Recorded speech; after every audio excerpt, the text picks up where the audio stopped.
You'll be hard-pressed to find a paint scheme more detailed and immersive than Kevin Harvick's 2019 Busch Beer Ford Mustang.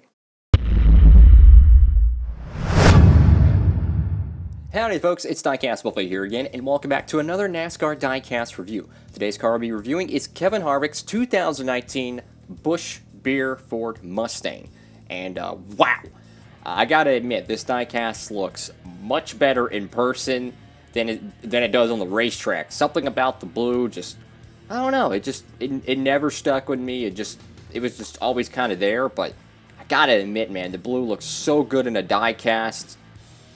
I'm very happy to get this car. Of course, I got the Busch Light one as well, but man, I am very excited to get this one open. Let's go ahead and hop to it. Here she is, folks. Kevin Harvick's Busch Beer Ford Mustang, and certainly one of the most detailed paint schemes on the racetrack, and I think ever on a Gen 6 body. I mean, the amount of three-dimensional detail, or that's kind of a 3D dimensional, that sounds stupid. Three-dimensional detail on this car, man. I mean, you could see the trees, the water. I mean, it's just wow.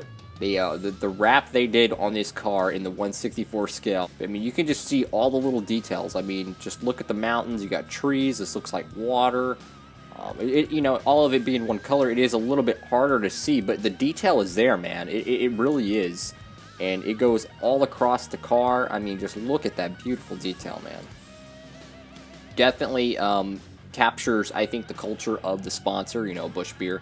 But, I mean, definitely a beautiful paint scheme, man.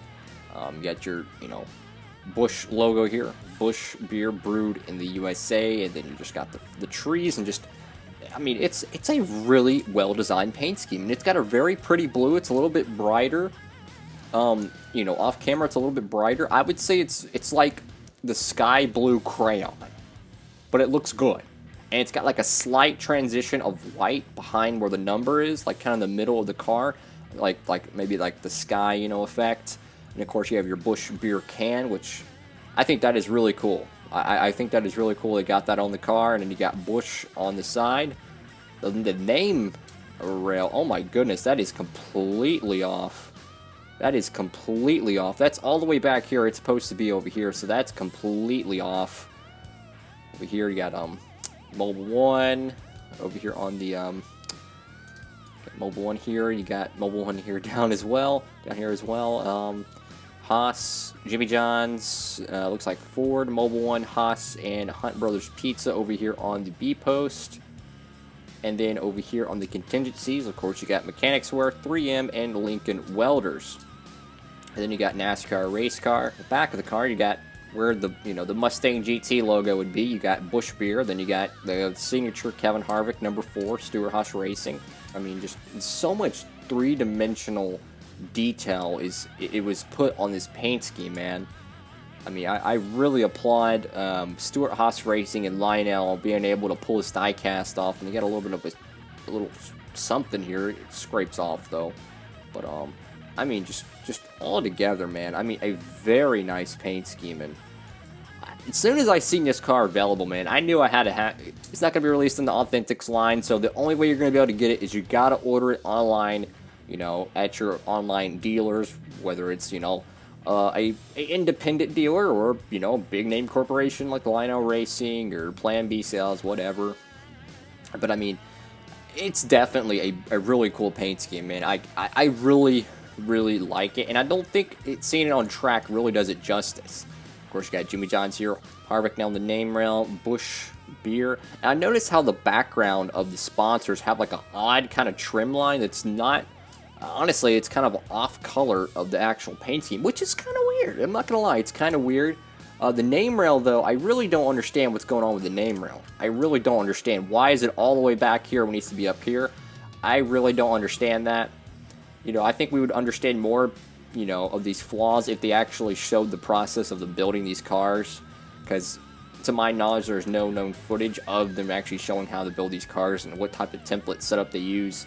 I just find it really weird how some of the decals are in the right spot, but only one is. I figured they would clamp all the decals on at once. So I don't know if they do like one side at a time. I don't know. I don't know what their process is, but I find it really odd how some of the decals are not in the right place. I mean, if they're printing them on a sheet, then they'll all be in the same location. I don't know. They have a mass-produced, process, but unfortunately, we don't know any information on that. At least I don't. But it's a very cool paint scheme, man. I really do like it. And once again, this is the only way you could get this diecast is online. You can't get it in your local retailers because, of course, the alcoholic sponsorship. You'll be able to get his HARVICK. You'll be able to get HARVICK's Jimmy John's or even Hunt Brothers Pizza car, but not the Busch beer cars, unfortunately. But the Mustang mold, I think this car looks great on it. Once again, the Mustang mold is phenomenal, and if you have not got a 2019 Mustang, go ahead and get one because it is beautiful. The big spoiler on the back and the splitter, I mean, it looks really good. I mean, I could do without the splitter, but not gonna lie, it actually looks good on it, and the cars actually sit lower than the Fusion, or at least they look like they do. Either way, I'm really happy with this diecast. It's very nice, and definitely a nice add to the collection. If you liked the video, make sure to give the video a thumbs up and subscribe to Diecastbuffet for more NASCAR content. Thank you all so much for watching. Hope you're having a great one out there, and Diecastbuffet signing off.